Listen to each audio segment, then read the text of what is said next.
Ann Coulter is the author of In Trump We Trust, E Pluribus Awesome, New York Times best-selling author. She's been on the Trump train from day one, and I have to believe if I'm this excited out on the road today at a rally in Columbus, Ohio, last night in front of thousands in Philadelphia with Sheriff David Clark, actor John Voight, Hugh Hewitt, Dennis Prager, me. If I'm excited, Ann Coulter's got to be positively giddy. Let's welcome on our guest line the one and only. Ann, how you doing? Fine, thank you. You neglected the one most important thing right about now. Author of the New York Times bestseller, In Trump We Trust, E Pluribus Awesome. Are you kidding? How did I didn't leave that out. That's all I've been talking about is the woman who wrote In Trump We Trust is watching Chris Cillizza have to say from the Washington Post, don't look now, but Trump has all kinds of momentum, and it's going to be hard for Hillary to stop the momentum. All these naysayers are being confronted with the fact that people like Ann Coulter just may have been right all along. Well, you will not be able to hear us on TV or in most of the mainstream media. That's why I had to write the book, to explain the Trump phenomenon. And every single day there is something that if only the people in the media would read my book, they would not be so confused. One thing that's gotten really big recently, and I suspect it will be in the debates, because it's kind of closer to policy and not just calling Trump Hitler, is this hysteria over Russia, or as Brian Williams called it last night, the Soviet Union. And are Republicans the party of Reagan or the party of Trump? Well, no, there is no Soviet Union. That's the whole point. That's right. I mean, I have a whole chapter. I've gotten so sick of this my entire, life after Reagan's presidency. Every Republican, they have no ideas of their own. They can't look around the country and see what's going wrong. They will just repeat everything Ronald Reagan said. For one thing, they don't remember Reagan. For another thing, that was 35 years ago. The country has changed. We have different problems. And it's strange that's not only all my party can do, but all the mainstream media can think to do. We have to humiliate Russia now. Well, no, that's not really the biggest threat facing America. In fact, Putin is facing a lot of the same problems we are. They warned us about the Tsarnaev brothers, and our CIA and FBI didn't listen. And I have a theory about the petulant never-Trumpers who have just been mortified at Trump's success this year. My theory is if they had any idea that sitting today he'd be ahead in Ohio, he'd be ahead in Florida, he'd be ahead in national polls, in some cases 2, 3, 4 points, if they knew he'd have this kind of chance, they would have never staked out that ground to begin with. And now they got to figure out a way to try to unravel it. Do you agree? Do you think if they? Very interesting. I like that theory.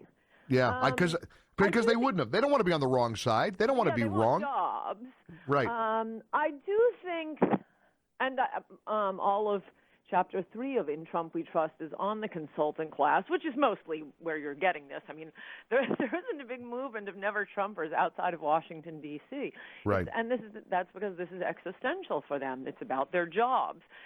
Trump won more votes than any Republican in primary history by using no one in Washington, no pollsters, no consultants, no think tanks.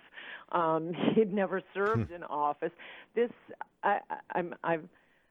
I think this is one of the unfortunate consequences of Reagan's magnificent presidency. It brought all these people to Washington for permanent jobs, permanent parking places, salaries. To most of Washington, the organization, whether they're at RNC or AEI, Heritage Foundation, the organization has become the cause, not the purported goals of the cause. But that's not what most Americans think. We don't really care if AEI falls apart next year. We want to save the United States of America, and that's Trump. So I do think they will continue to root with every cell of their being for the destruction of Trump, not realizing that there's really no point to anything political if Trump loses. It's just it's the end of the country. Ann Coulter with us. Of course, her book, In Trump We Trust, E Pluribus Awesome, is sort of a primer to the Donald Trump story. This extraordinary year. He's got all kinds of momentum right now, and people are realizing he's got a very good chance of winning on November the 8th. And before Mrs. Clinton had her unfortunate medical episode Sunday morning on what was, as I know, sitting in New York about a mile away, a nice, cool, mild Sunday morning with a nice breeze coming off the river. She was overheated, apparently, and winds up, collapsing, falling out of her shoe, being dragged unconscious into the van. But before all of that, she called half of Trump's supporters a basket of deplorables. I wonder why people like Hillary Clinton, Barack Obama, Democrats never use a word like deplorable, even when describing somebody who cuts people's heads off because they're Christians. Right. That was the title of my column I know. last night. I know. Will Hillary tell us what percentage of Muslims are deplorable? But this is the entire mindset of what Trump is up against. This is why when Trump goes against political correctness, it's more than just, it's not just a few little words. Political correctness has so subsumed all of public dialogue, and part of it is this idea that America is the worst, most corrupt country in the world, and anyone we replace an American with makes this a better place. Well, no. Look at history and look around the world. It's pretty much the opposite of the truth. We have the society and the culture that works the best, that's the fairest, most just to women, children, plants, animals. But this is what has been going on with immigration over the past 50 years. They are the left. For its own reasons, hating America. I mean, they'll love America once it's not America anymore. Democrats for the votes, the plutocrats for the cheap labor. They have been replacing Americans with foreigners. When we began as one of the most honest countries with the most honest people on earth, now suddenly, massive multi-million-dollar Medicare frauds, as you mentioned, the honor killings, clitorectomies, child rape, drunk driving. We are becoming a new country, and only Trump could get away from the donors in both political parties and do something about what's good for the country. Tell me you heard the news that out of Mexico, the Mexican newspaper El Mañana has published an article calling for Mexico to build a border wall with Central America to keep out the illegals from Mexico. Have you heard about this? I thought they already had one. They're certainly rougher on their illegal immigrants than we are on no ours. No kidding. They're Israel and as is China. I mean, right. It really is just Americans. I don't think understand how much the Marco Rubio amnesty crowd is premised on this absolute hatred of our country. And they may talk a good game themselves, but they're being used as pawns by the left that wants to replace Americans with other people until this is no longer America. I mean, what is a country? It's more than just mountains and rivers. It is the people that make the sensibility. This is how you can have books like de Tocqueville's On America. It is right. The people, and liberals hate that. Donald Trump loves it. That's why, although all we're hearing from the media is racist Hitler, racist Hitler, racist Hitler, I've always thought that there's a better chance than not that Trump wins this election. Surely there are enough Americans who still want to save America to put Trump in the White House.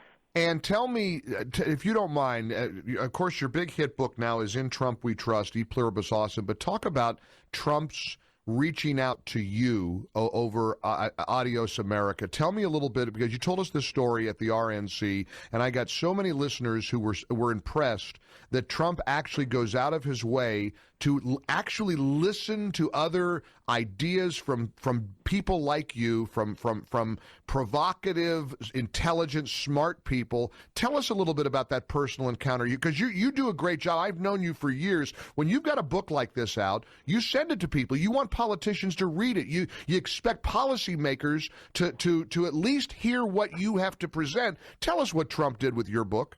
Well, this book is a little unusual that way. It was the first book, High Crimes and Misdemeanors, and this book, or second to last book, Adios America, that were the most like that, about current, immediate policy. Right.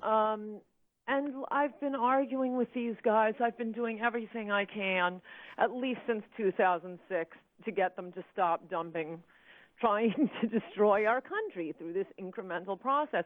So I had, carefully Post-it noted all of these pages to make it easy. This is an Adios America. FedExed it, gave it to friends who could get it to various important Republican donors.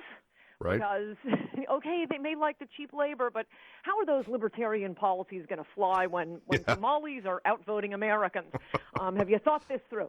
And to various Republican presidential candidates, apparently none of them read it. But I appeared on the Jorge Ramos show because if you prefer America to America becoming the third world, you will be completely blacklisted from the mainstream media. So I was doing anything to get media for Adios America. And the week before it came out, I did an interview on Fusion with Jorge Ramos. It very quickly went viral online. And I was in Miami on the way to the airport back to New York to start the book tour when Donald Trump's people emailed and asked for a copy of the book to be overnighted to him, which he very clearly read. And if you haven't read it, you should read Adios America, because that explains the entire Trump campaign, from anchor babies, sanctuary cities, Mexican rapists. Nobody would ever talk about this. The media and the government are in a vast conspiracy to hide the truth about immigration from you until it's too late. Ann Coulter, give us, and if I could only, as I said to start the hour when I said you'd be on and talking about the book and talking about Trump, if I could bottle up the enthusiasm that we're finding on the road. I'm out on the road here. I'm today in Columbus, Ohio, with Sheriff David Clark, actor John Voight. I love him. It's unbelievable, and we're traveling from city to city, rally to rally. We're going to Columbus today. Last night was Philadelphia. I'm with, of course, Hugh Hewitt, Dennis Prager from Salem. We're having the time of our lives because the excitement, the enthusiasm, the optimism, you've felt it all year long. It's like now everybody's starting to catch up to people like Ann Coulter and Mike Gallagher. Yes, please remind Hugh and Dennis that last summer when I was on a stage with all Salem radio hosts other than you, Mike, yes, ma'am, all of them absolutely sure that Trump was a clown and that Rubio would be the nominee, and then they finally let me come out and disagree with everything they had just said and said it's going to be Trump. Yeah, now they've been stuck with me. So you know what? I mean, and you know what? I far be it from me to say I told you so, but you know what? Ann, congratulations on the year you've had. We're 54 days out. You feel good about November 8th? I think so. I mean, for the nomination, I put it from the beginning, 90%, and the presidency, 60%. So I still feel that way. And, boy, that's better than I felt about saving this country in a very long time. I'll take 60 any day of the week. You got to get her book if you have it, and give it to 10 of your friends. In Trump We Trust, E Pluribus Awesome by the awesome Ann Coulter. We'll see you soon, my friend. Good to talk to you, Mike. Bye-bye.